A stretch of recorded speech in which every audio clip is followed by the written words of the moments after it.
Oh man, I don't know what happened, fellas. I got to figure out this whole YouTube thing, man. This is the second time in a row that YouTube is literally in midstream just kicked me off. Um, I'm sending everybody a message now who's on the old chat to come on over. So give me 1 second. I don't know what's going on. I got to figure out this YouTube platform, man. This is really frustrating that in midstream it just totally just kicked me off the offline. I have no idea what's going on. Sorry about that, guys. Like I said, hopefully everybody who's on the old stream, I just sent the message to everybody to try to bring them over here. I have no idea what's going on. It literally in midstream, it literally just kicked me off. So with that being said, let's try to just flow right into this because the people who are seeing this will be seeing this as a new video. So I'm going to give a quick recap for those who didn't watch the first video, which, like I said, I'm not really sure why that happened, but nonetheless. So we're going to recap starting from the beginning. We're going to start from number 15, and then I'll work my way up, because for those who were watching the first video, we got up to the top 3 seed, and I want to finish my point about the Clippers. But I guess the basketball guys didn't like me talking so bad about the Clippers. But we're going to definitely go ahead and make sure that we finish that part up. So for those who are watching this, I appreciate you for switching back over. Let's hit that like button, try to get this back up. I don't know what's going on. So just everybody hit the like button, share this. Let's get this back up. But I'm going to give a quick review while you all are doing that. At number 15, I've got the OKC Thunder coming in at 15. At 14, I got the Sacramento Kings.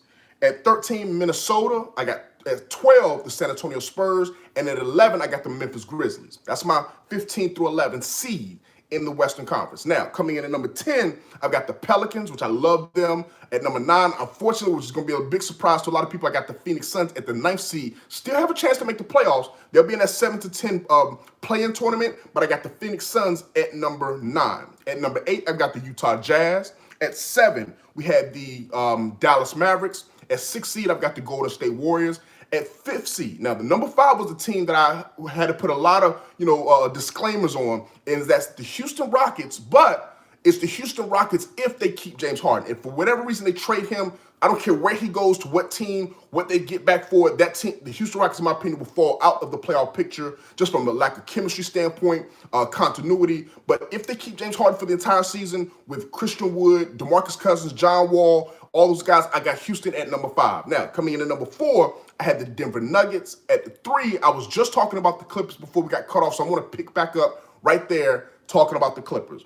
The Clippers getting Serge Ibaka was critical for them being able to be a better team. He's not as good of a player as Montrezl Harrell, but he's a better fit. He can step out as a legitimate 7-footer, which is what the Clippers didn't have last year, a 7-footer who could step out and shoot the 3 ball. He also could protect the paint and the rim on defense. That's what they needed. So adding him, I think, is going to give more floor spacing for Paul George and Kawhi Leonard to be able to work inside and out. You could actually play Serge and Zubac together. If they want to go big, they could play those two together because Serge could step out to the 3. Last year, they couldn't play Montrezl Harrell and Zubac together, so it limited them to being only able to play one of them, even when those were really their 2 best big men. They just couldn't play them together.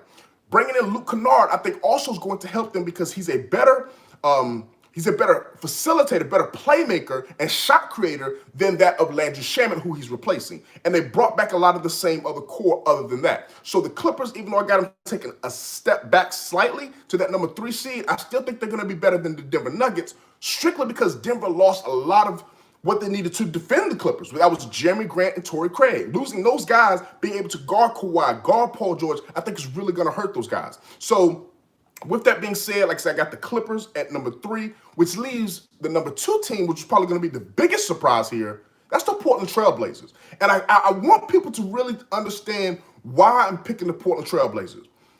Go back before last year, because remember, for people that forget, Portland, they started the season with a lot of injuries, right? Remember, they had to bring in Hassan Whiteside because Nurkic missed most of the regular season, right? We saw in the bubble, Zach Collins was injured, so they weren't really a fresh whole team, really pretty much until they got to the bubble. But this team actually upgraded their roster. Think about this: you bring back Carmelo Anthony, you bring back Gary Trent, you still got CJ and Dame Lillard, but then they went out and brought in Enes Kanter, who's a big who can score around the rim. They brought in Harry Giles, a legitimate big, an athletic big who can defend. He brings a different type of a skill set than what Enes Kanter brings in. They brought in Robert Covington, a 3-and-D type big man. So when you bring in these kind of bigs, and notice what they focused on. After losing to the Lakers in round one, they knew they had to improve their front court, and they did that. You still got Nurkic. You're still going to have Zach Collins once he gets fully healthy. You bring back Carmelo Anthony. You bring back Rodney Hood. And then you bolster that front line with Kanter, with Giles, with Robert Covington. And you still have one of the best backcourts in the game with Dame Lillard and C.J. McCollum. That team right there is a legitimate 10 deep. Gary Trent is going to probably take another step as well. This Portland team is loaded, and I don't think they get them the respect that they deserve because remember, prior to last year, this Portland team was the 3 seed in the West and made it to the Western Conference Finals. A lot of people forget that. That wasn't 5 or 6 years ago or 3-4 years ago. That was literally the year before the bubble. Portland was in the Western Conference Finals. Portland gave the Lakers probably one of the, other than the Miami Heat, who actually won 2 games against them, of the Western teams, I think Portland was the toughest matchup against the Lakers in the Western Conference. So when you got Dame who can literally drop 30 or 40 anywhere, as soon as he steps across half court, he's a legit option. C.J. McCollum is another guy who can score, get his own shot. Listen, I like this Portland Trailblazer team. But of course, the number 1 seed, I've got to put the best team in the West, not just the West, the best team in all of basketball has got to be the LA Lakers. Have you been watching them in preseason? I know it's preseason, but have you been watching these guys in preseason? This Laker team, and I'm not just saying this because I'm a fan. I hope people understand that I like to be able to separate my fandom from put my NBA hat on and just be a real basketball fan. This Laker team is one of the deepest. First of all, is the deepest team in the NBA, and they are one of the deepest teams I've seen in recent history. This Laker team looks a lot like Showtime Laker team. I know that sounds like hyperbole. LeBron James, the best player in the game still to this day. Anthony Davis is arguably a top 3-4 player in the game today. Then you bring over the 6th man of the year in Montrezl Harrell. You bring over the runner-up in Dennis Schroeder. But that's not where really the depth really comes in. Think about this, man. Have you seen the way that Talen Horton-Tucker has been playing? This young kid here is special, man. He's going to carve out some minutes from somebody. Is it going to be from Caruso, who we saw in the bubble? He's a legitimate rotation player. Is it going to be from Wesley Matthews, a solid vet? Is it going to be from Dennis Schroeder? Is it going to be from KCP, who was the 3rd leading scorer in the Western Conference in the NBA Finals for the Lakers? Is it going to be Kyle Kuzma, who also has been playing extremely well? Kyle Kuzma has been playing with a chip in the shoulder. Like, listen, I'm up for a big extension. He wants that money. He's not going to get it from the Lakers. He's not going to get it. They decided to break off contract talks and let him focus strictly on basketball. He's got to go out and he's got to earn it. But he's showing on the court in 3 preseason games that his game is going to be more mature than what it was last year. Man, it's like, then you got Marc Gasol. He brings a dimension to this Laker team that they haven't had since his brother, Pau Gasol, was there. A big man who can be a triple threat big man. He can shoot, he can pass, and he can score. And then he can also defend on the other end. He's not an athletic defensive big man like a JaVale McGee or Dwight Howard. He's a below the rim, on the floor position defender. High IQ. When you put him, listen, have you seen the passes that Marc Gasol has been making from the high post, from the 3-point line? It opens the offense up. It really opens the offense up, giving LeBron and Davis more lanes. So that right there, that to me, without question, the Lakers are the head and shoulder favorite to be the number 1 seed in the West. Tonight, you'll see the Lakers against the Phoenix Suns for the 2nd game.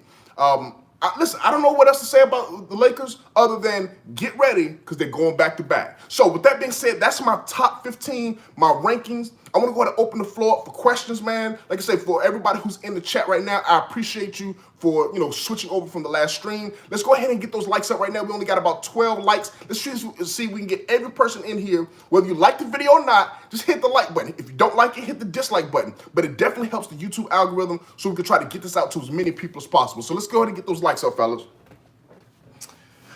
Now, we're going to start taking some questions. So we're going to start from the top. What I want you to do with the questions is this. Let's focus the questions only on the Western Conference, because for those who missed my video, I did the 2021 Eastern Conference predictions on Wednesday. So today is only going to be questions about the Western Conference, and let's tailor the questions to today's NBA, not necessarily past NBA questions. So let's tailor to today's NBA. So let's go ahead and start with C. Carry-On. C. Carry-On, he says, if Klay isn't injured, what ranking would you put them in? Listen, man, I got Golden State at 6, but if Klay Thompson was healthy, I would have to put the Golden State Warriors as the number 3 seed. There would be a top 3 team, in my opinion, because you got the best. You would have then the best backcourt in the game. I wouldn't put them on the same level as the Lakers. I still don't think they would have been on that level, but they would have been battling with the Portland Trailblazers and the LA Clippers, the Denver Nuggets. They would have been battling in that group or that tier, and I would have definitely put them over Denver and possibly even over the Clippers. You said 2 seed. What do I mean? Fetty, I don't necessarily understand the question. You're talking about Golden State. What do I mean about 2 seed? What I'm saying for the if I understand your question correctly, is that I was saying the Golden State Warriors, if Klay Thompson was healthy, could potentially be a 2 seed. Potentially be a 2 seed if healthy. But without Klay Thompson, then like I said, at best I think they're probably about the 6th best team in the Western Conference. What's going on, Jamel? What's good, man? Let's see. Next question. See, NP says, do you think Minnesota should trade D'Lo, and for who?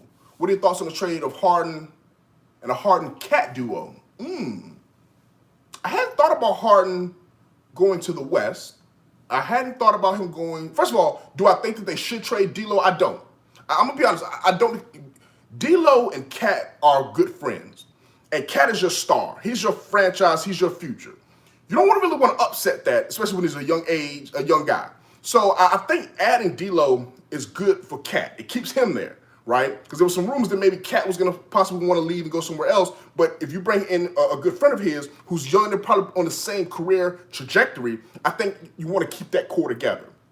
And they just got Anthony Edwards. So let's see how that trio can do together. I think Anthony Edwards is one of the best players in the game. I had him as ranked the second best player in the draft. So I think that, adding him with a D'Lo and a Cat, I think that core could work. But to answer your second question, what do I think about a Harden-Cat duo? I mean, listen, that would be elite. Minnesota would be in the playoffs. It would be one of the best 1-2 duos out there for sure. Without question, it would be one of the best 1-2 duos. It still wouldn't be good enough to win a championship, but it would definitely catapult Minnesota to being a top. I would, if Harden was traded to Minnesota, I would put them as a legit 5th or 6th seed without question, 5th or 6th seed. Let's see. Coulter Christensen says, what do you think the Lakers should look heavily at trading Kuzma? I'm gonna tell you, Coulter, listen, man, I don't think the Lakers should. It seems like almost the last 2 years at least, since the whole Anthony Davis trade came up and the Lakers decided to keep Kuzma over the Ingrams and the Lonzos and so forth and so on. Everybody wants to trade Kuzma. Every bad game is trade Kuzma. He has a good game is Kuzma. He has a bad game is trade Kuzma. I'm not on that same page. I think the Lakers need to keep Kyle Kuzma because number one, he's young. He's still getting better. He's on a rookie. He's still the last year of his rookie deal. And when it comes to the end of this season, you can look to negotiate with him on a contract that's team friendly, but still compensates him based on how he plays this year because his role, there was a report that came out today that said Kyle Kuzma is still unsure of his role. Well, I mean, I can't be mad at him for being unsure of his role when every single year he's been there, his role has changed. Remember, when he came on as a rookie, he was the number 2 scorer for the Lakers with him and LeBron James. Then you bring, before LeBron, it was him and Brandon Ingram were tied for the number 1 scorer. Then LeBron James comes in, he catapults ahead of Brandon Ingram to being the 2nd scorer, and then you bring in Anthony Davis, now he goes to a bench role, and now he's supposed to be the 3rd option, but he's not getting the same type of opportunities or playing time. And so now in the 4th year, he's like, okay, well now I'm not even the 3rd guy anymore. Now maybe the 5th or the 6th guy because you brought in Schroeder and Montrezl Harrell. So he just doesn't understand his role. So I get that.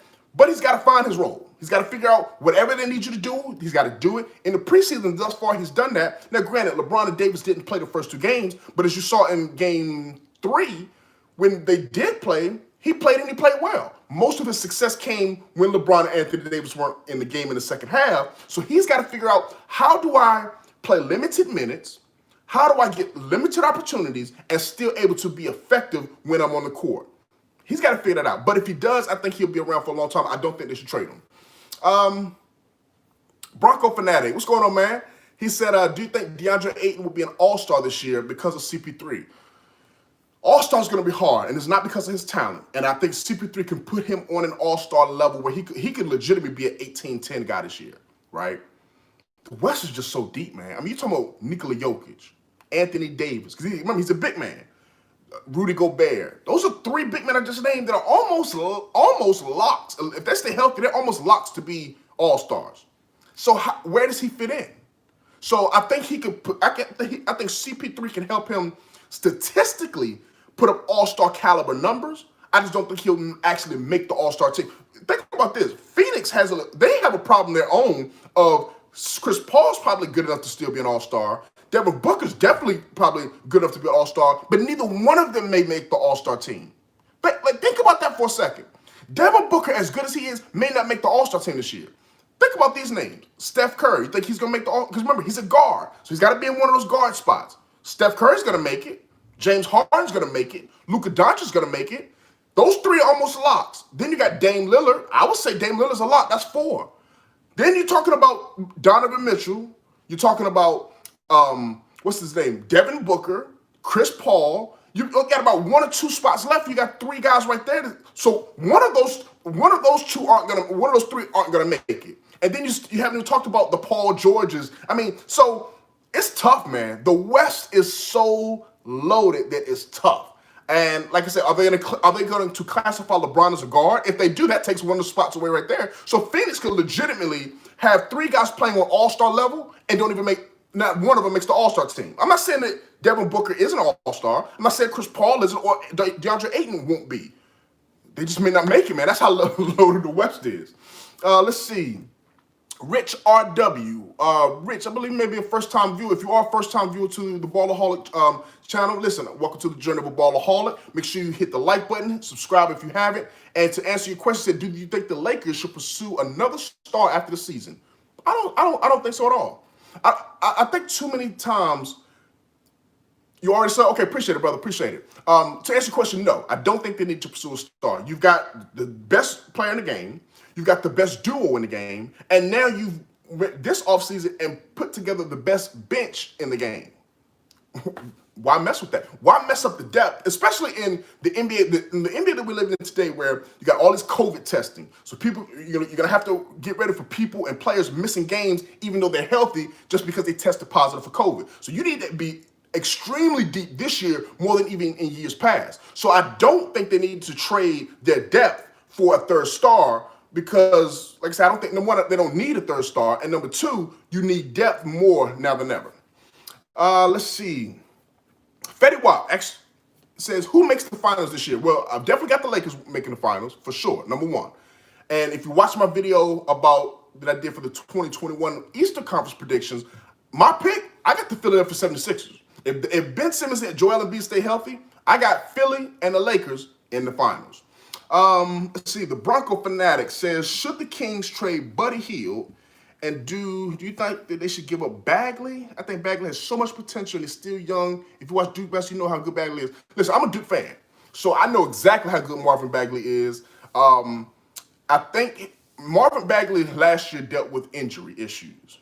But Bagley, I think, roughly is about a 15 on career average, like 15-8.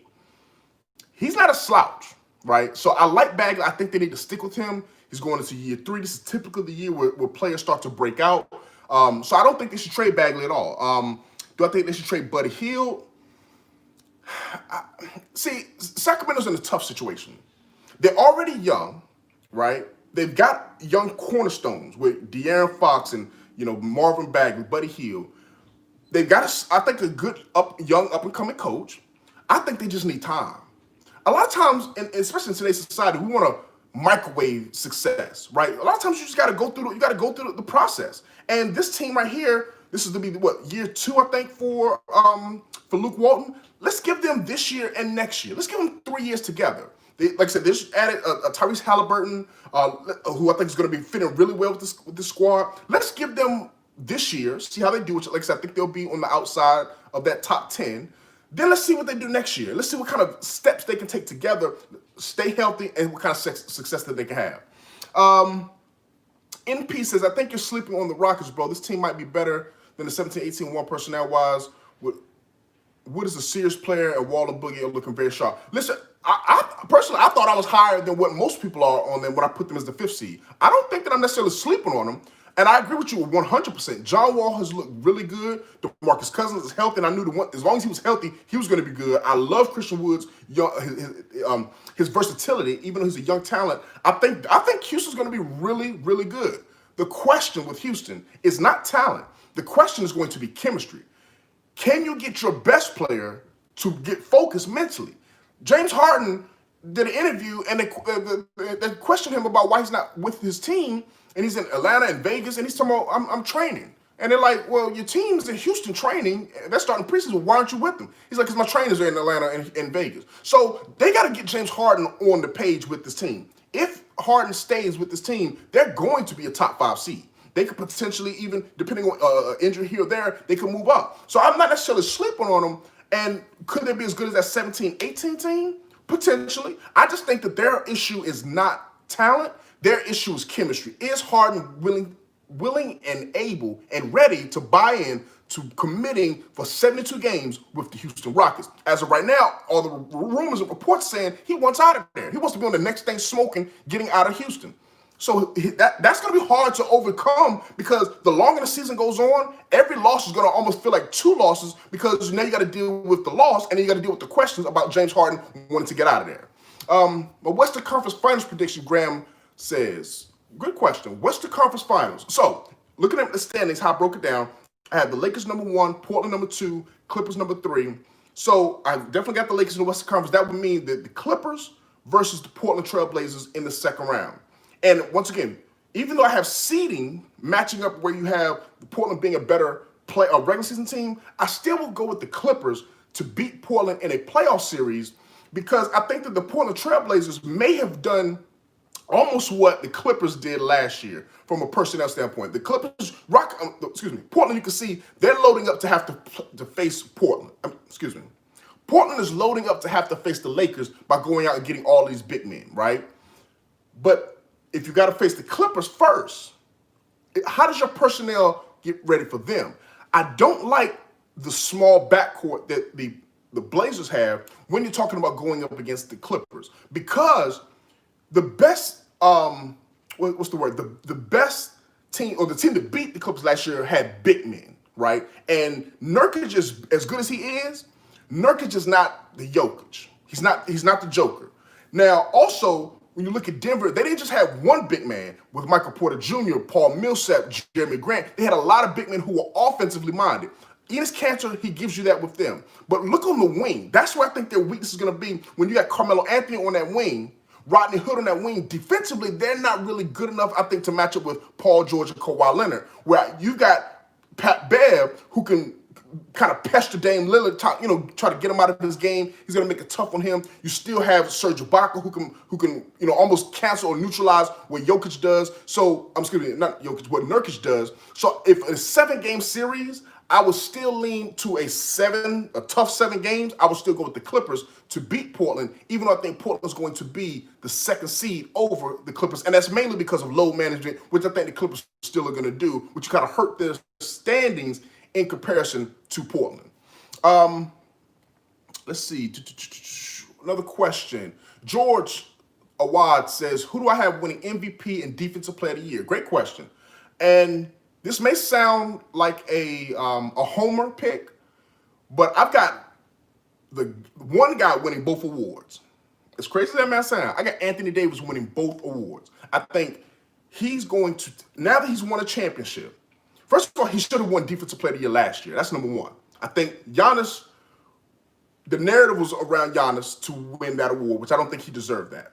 I do think Giannis deserved MVP last year. However, I think, as I did an MVP video, I don't think Giannis, even though his stats are going to be ridiculous again, I think the media is going to get tired of giving him the award for the third time in a row.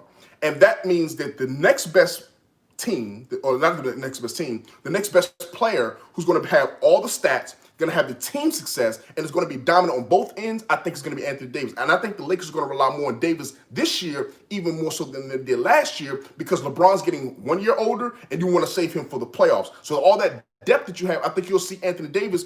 I mean, listen, this man is 27. He's in the prime of his career, and now he's got that chip off his shoulder where he doesn't have to worry about, the pressure of winning a championship. That's done. He's got it. He's got it now. I think you're going to see Anthony Davis become an absolute monster, and I got him as my pick to win both MVP and Defensive Player of the Year. Let's see.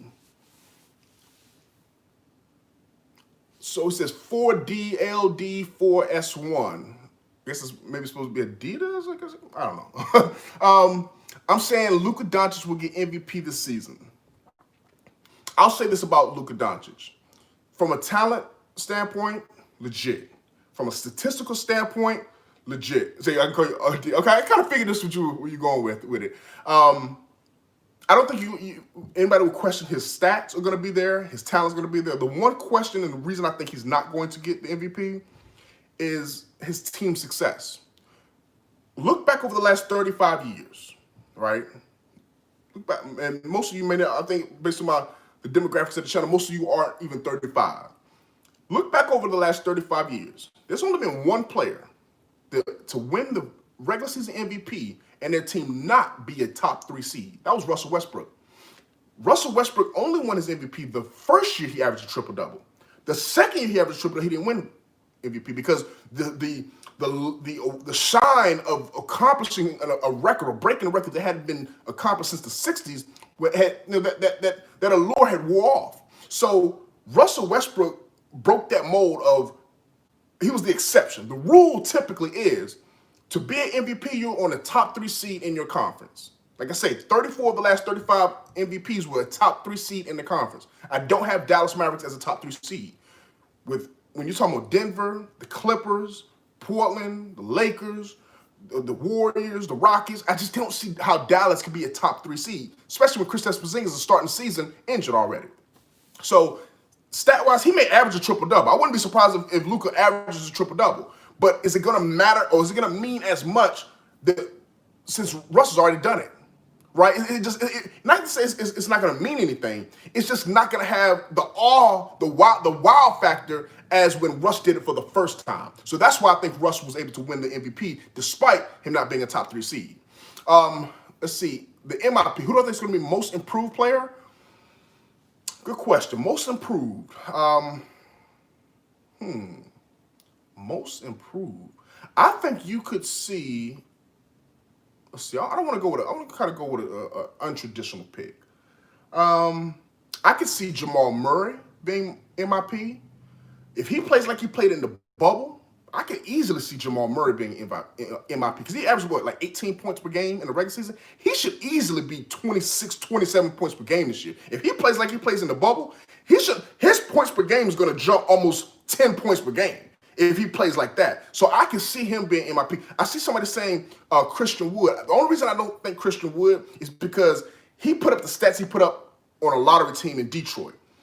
You got to remember now, he's going to be playing alongside of John Wall, who's going to have the ball a lot and put up a lot of stats. James Harden, who's going to have the ball even more and put up even more stats.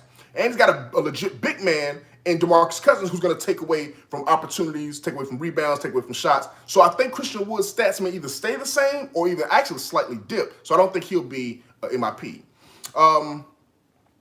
John Corpus says, who do I see having a breakout season? Now, are you saying from a team or a player standpoint? From a team standpoint, who do I see having a breakout season? I think the biggest team would be the Phoenix Suns. I think they're going to take one of the biggest jumps. And even though I had to rank them as the 9th seed, I don't want people to think I'm down on them. It's just the West is that deep. From a player standpoint, what player do I see having a breakout season?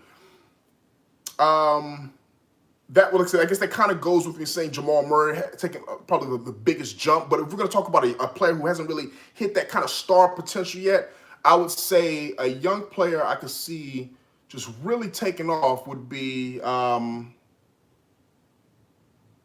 I'm gonna tell you exactly who I think. And it's a homer pick. It's a homer pick. I think Taylor Horton Tucker is going to have an absolute breakout season. Now, everything is relative. He's not going to be a star or anything. That's what I said. If you're talking about a guy who's going to take a big jump from statistic-wise, I think it could probably be Jamal Murray. But if you're talking about a guy who's going to take advantage of his opportunity and who's going to shock a lot of people based on his talent, his skill, and the production he does in limited minutes, I think Taylor Horton Tucker is going to be special. He's 6'4". He's got a 7'1" wingspan. He could play the point guard, the shooting guard, small forward. Did you see him guarding Kawhi Leonard and just literally ripping the ball out of his hand? How many people have you seen rip the ball out of Kawhi Leonard's hand? How many guys have you seen be able to get beat off the dribble, recover, and then swat the ball out of the bounds? And then on offense, does he not have every move on offense? I think Taylor Horton Tucker is going to have a breakout season, but his stats he may only average 7-8 points. So that's what I say, from a statistical standpoint, it's not going to be a lot because the Lakers are just too deep. But, man, I love what I see there. Let's see. He said homer. Listen, Bronco fanatic. You know I'm a homer, man. I'm a Laker fan. I admit that. But I have to be fair, and that's why I wanted to preface it by saying I think Jamal Murray would be MIP. But if we're just talking about just outside of that, from a talent standpoint, who you're going to get, you start really seeing on Sports Center and getting a lot more coverage than he's ever gotten, that would be something like Taylor Horton Tucker. See, Fede Wild says Bobby Portis will have a breakout season. Bobby Portis, why did Bobby Portis just get? What team is he? He got sent to another team. He's with Detroit now, isn't he? Didn't Detroit just load up on a? Is Bobby Portis with Detroit? The Bucks. The Bucks. Okay. I don't think Bobby Portis is going to have a breakout season with the Bucks because he plays the same position as Giannis, and so how many minutes can you really expect him to play if he's playing with arguably the best power forward in the game, arguably, right? So I just don't know if he's going to get that kind of. And then at the center spot, if they want to play him at the 5 sometimes, then you got to think about a guy like Brook Lopez being. I think Bobby Portis is going to play that Robin Lopez role of being able to back up Brook Lopez, sometimes play a couple minutes in Giannis' spot. So he may get about 20, 24 minutes a game. I don't think he'll get enough time to really be like an MIP candidate, though. Let's see. Dude Little, I see he says, hello, LeBron and Denver fan here. Okay. He says, my top favorite players are LeBron, the Joker, Murray, Curry, and AD. Okay. Well, dude, listen, I don't know if you're new to the channel, but if you are, welcome to Journey of a Ballaholic. Make sure you hit the like button. Make sure you subscribe to the channel. So definitely welcome you to the Ballaholic Nation, man. Who do I think is going to win Rookie of the Year? Israel Soto says, Rookie of the Year has got to be LaMelo Ball to me. I think LaMelo Ball, and I don't know why they're not starting him, but they need to get him off that bench. They need to put him in that starting lineup and unleash him. He's got the talent. He's the best all-around player. He's not the best, other than probably being the best passer. He's not the best shooter, not the best defender, but he's got a solid all-around game. And I think you're starting to see him get more confidence in his shot and his offense. I got LaMelo Ball being the Rookie of the Year. Anthony Edwards is going to give him some run for his money, though. Anthony Edwards is going to give him some run, but I got LaMelo Ball being that guy, though. I did see him yesterday. He played well. I think he had like 18 points, 5 assists, if I'm not mistaken. Listen, some of the passes I'm seeing LaMelo Ball make, man, look, he's got eyes coming out of everywhere, man. He just sees the court, and he's no-look pass. I'm not going there yet. But it's kind of Magic-ish, right? He's 6'8", real skinny kid, but 6'8", and his eye just showtime. I'm not saying he's Magic. I'm not going there, but he's nice, man. Your fella's nice. Let's see here. See, it says, you probably said that before, but what's your opinion on the Hawks? They made some moves this season. Adidas, that is a Eastern Conference question. So we do want to keep the questions and the conversation on the West Coast. But just to answer your question, since you are new, I did do a video on that, and I do like the Hawks. I actually got the Hawks making the playoffs, being the eighth seed, so I do like them as well. Let's see. Any more questions? Any more Western Conference questions? Okay, the MP says, which team in the West will give the Lakers the toughest series? Good question, man. Good question. The toughest series. I want to say Portland. And even though remember, in my predictions, I've got the Lakers and Clippers in the Western Conference Finals. And I have Portland as the second best team, but I'm going to tell you why I say Portland. The weakness right now, from what I see from this Laker team, is going to be defending quick, small guards. Right now, you bring in Schroeder, who's a better defender at that guard spot, but he's not. I mean, Schroeder's not an elite defender. Guarding Dame Lillard and CJ McCollum, those small guards, are going to be extremely tough for the Lakers. But Portland also has a lot of size. They've loaded up their front court. So when you've got Nurkic, when you got Giles, when you've got Covington, when you've got Enes Kanter, Zach Collins, they got a lot of versatility. They even got depth on the wing with Rodney Hood, Carmelo Anthony, LeBron, what's his name, Gary Trent. So they've got the backcourt, which is probably going to be able to take advantage of the weakness of the Lakers. But then also in the front court, they've loaded up on more bodies and more depth. So I think Portland actually will probably give the Lakers and they were the team that I felt gave the Lakers the toughest test in the Western Conference last year, and I think they've gotten even better this year. So they would give them the toughest task, but I think the Clippers, I don't think they match up as good with the Clippers as they would being able to match up better against the Lakers. C. Carrion says, if the Spurs blow up their roster, is there a team that would be elevated with the DeRozan or an Aldridge trade? Aldridge. I'm going to tell you a place where Aldridge should go. I think Aldridge should end up with the Boston Celtics. They would be elevated to a level where if you got Tristan Thompson at the 5, you could put LaMarcus Aldridge at the 4, and let's say, for instance, they slotted Jason Tatum at the 3 with a Kemba Walker and Marcus Smart. So let's say, for instance, they got rid of Jaylen Brown, and they brought in LaMarcus Aldridge. Now, talent-wise, Jaylen Brown, I think, is a much higher ceiling, clearly, but I think they would bolster that front court, and you would get LaMarcus Aldridge, who could step out and shoot from the outside, which will allow Tristan Thompson to kind of work and be able to offensive rebound, kind of play around down low. And I think that was going to help them. Boston, to me, their weakness last year, and they've gotten better this year, but it's really their front court. And I think adding Tristan Thompson helps. If they get somebody like a LaMarcus Aldridge, or let's say like a Kevin Love, a power forward like that, I think they would take them to that next level. Because right now, they're not in that top 3 to 4 seed where I think of Eastern Conference contenders. DeMar DeRozan, I think a team like the Brooklyn Nets.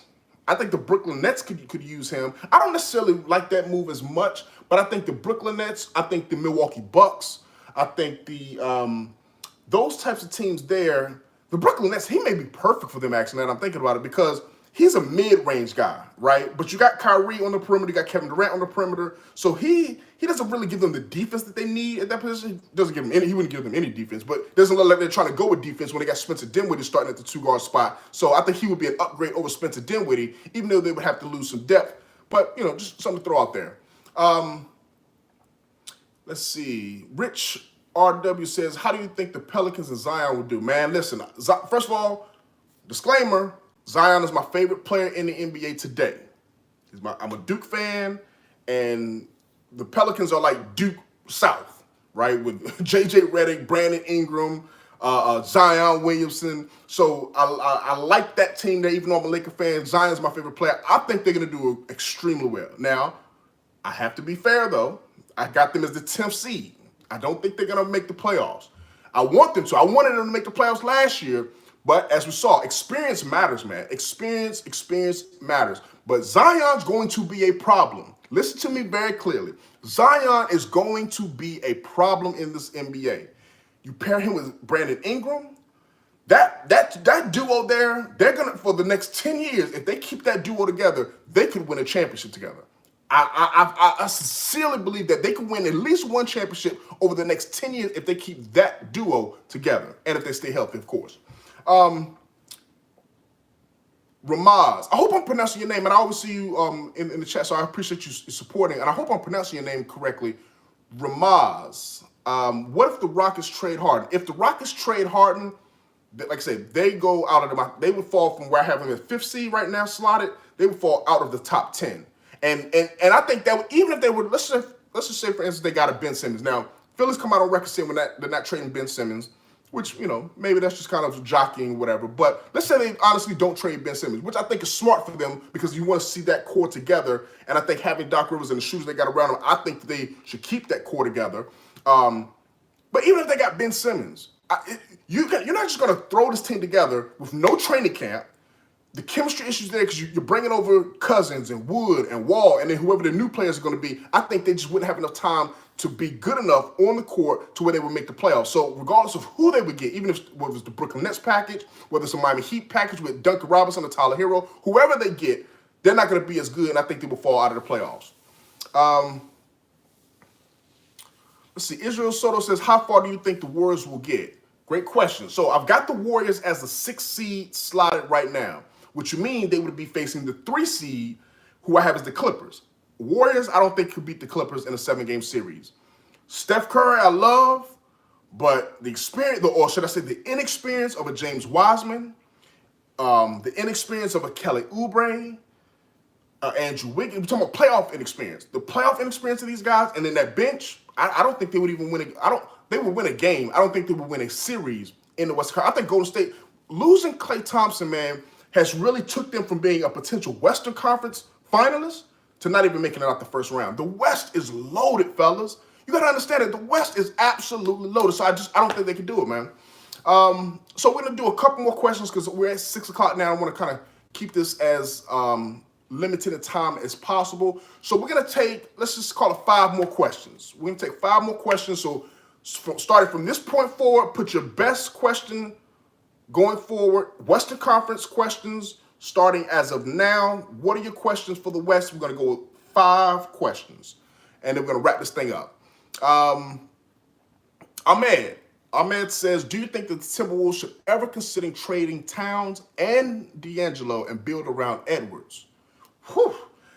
And listen, man, that right there is a mouthful. I love Edwards. I love his potential. But one thing the NBA has shown us, size matters. You go back in all the history of the game, look at the guys that win finals MVP. Very rarely is it the Isaiah Thomases. As you see, Steph Curry never won. Even though he deserved one, we'll just kind of say he kind of got a partial one. Listen, very rarely is the best player on the championship team a guy under 6'6". Think about that. Dwayne Wade got one. Chauncey Billups was a finals MVP. Isaiah Thomas. So you got a couple here and there. But typically, the best player on championship teams are guys that are 6'6" or taller. Anthony Edwards, I love him. I'm not giving up Karl Anthony Towns, who's 7 feet tall, to build around a guy who's 6'3". That's not going to happen. I'm not going to do that one. So I don't think I don't think that's a trade that they should make. Now, I think that adding Edwards, I think he could be a legit compliment, and he could even one day even be their leading scorer. But Karl Towns does it all. I mean, he's a unicorn. He's one of those guys like Anthony Davis and Porzingis and Giannis who can literally affect the game on both ends, inside and out. You don't give up that kind of talent. Blake says, love you, General Hannibal X. Your takes are always so well informed. Have a great insight. Man, I appreciate it, man. Thank you so much for number one, watching the channel, leaving a comment. Definitely appreciate all you guys' support. So that's one question now. Now we're going to go on to, got 4 more. Rasuva Gameplay says, is there any scenario where the Mavericks make the Western Conference Final? I think there's a chance. I would never say there's not a chance. I have them slotted as the 7th seed, meaning they would have to face the 2 seed, which would be Portland, if predictions go correctly. So I could see a potential where Porzingis gets healthy, stays healthy, with his size, his skill set. Luka just takes the game to another level, and they upset the 2nd seed Trailblazers. I could see that. Then they would have to get past the Clippers. Well, we saw they gave the Clippers a whole lot of trouble last year. Had they stayed healthy, they would have won, I believe. So I think there's a chance. I wouldn't predict that that's going to be the case. But I wouldn't say that there's no chance for them, because when you got a guy like Luka who just truly makes everybody better around him, you're always going to have a chance. Injuries. The best ability is availability. And unfortunately, Porzingis just has never really been able to have a long, sustained amount of health. And I think that right there has really, truly hurt the potential for the Mavericks. So great question, man. So we got down to 3 more questions. Let's see. Noah says, love from Denmark and a fellow Laker fan. Welcome, Noah. Welcome to the Ballaholic Nation, man. I appreciate you for coming all the way from Denmark. That's what I'm talking about. What time is it in Denmark right now? It's got to be a big time there. It's 6 p.m. here in D.C., in the D.C. area. What time is it in Denmark? Man, that's what I'm talking about. All right, we got a question from NP. NP says, What do you think about the Warriors trading for Drummond? I think he's a perfect 5 for them, especially if he's required to score less. Honestly, I don't like that move. And James Wiseman is not as good as Drummond is. Drummond's the best rebounder in the game. The reason I don't like that is because they want to open the floor up. And Drummond doesn't shoot the ball. So you're closing the floor off for the slashes like Wiggins, slashes like Oubre, and it even kind of takes away the ability for Curry somewhat, right? Their offense is really predicated on space, and that's why they run Draymond Green at the 5 a lot of times in small ball, because he can shoot from the 3 and it opens that floor up. So Drummond I don't like as much for their system, even though he's a better player than Wiseman. Wiseman I like better because he can shoot from the outside and he can space the floor. He's a better offensive big man, even though he can't rebound anywhere near as well as Andre Drummond. So I don't necessarily like that trade, but good question though. So we got 2 more questions. Give me the best 2 questions that we have left. Said love from Spain. Generally always keep it 100 from Spain. That's what I'm talking about, man. We got the international love in here. Somebody says 1 a.m. here in Romania. Romania, we all over the place. I love this, fellas. I'm loving it. Dude Little says, do you think that the 09 East were better than the 09 West? 2009. Oh, no. The East, that's a no-starter right there. Go back and look at the East. I can remember the East. That's when my Lakers were winning with Kobe Bryant, Paul Gasol, Lamar Odom, Andrew The East was weak. That's when LeBron was with the Cavs. The East was weak. They lost to Orlando Magic that year. If I'm not mistaken, the East had teams that didn't even have a winning record make the playoffs, whereas the West had 50-win teams. I think all 8 teams that year won 50 games. West was definitely better than the East back then. I'm not going to count that as necessarily a question because that wasn't predicated to today's NBA. So we'll still take 2 more. Let's see. 2 more. Okay. Any more questions? Everybody's from Romania. We got Croatia. That's what I'm talking about. Bronco Fanatic. I see he's got a question. He says, who do you think will be the top 5 players in 2025? Here's Luka Doncic, Giannis, Anthony Davis, Jason Tatum, Zion Williamson, honorable mention Kawhi Leonard. Hey, man, listen, that top 5, I would have to agree. I don't necessarily agree with the order. Luka, Giannis, Anthony Davis, Jason Tatum, Zion. I think if I had to rank those 5, because I agree with those 5, but if I had to rank those 5 in you said 2025, so that's what, 5 years from now? Let's say 4 or 5 years. Let's see, 4 or 5 years from now, Giannis would be about 30. Anthony Davis would be about 31. They'd be right in their prime. They were gonna be scared. Anthony Davis and Giannis would be the top 2. Luka would be definitely probably he would be 3. So Luka would be in that top 3. I still would put. Honestly, I would probably say Anthony Davis is number 1 in 5 years from now. Because remember, he's only 27.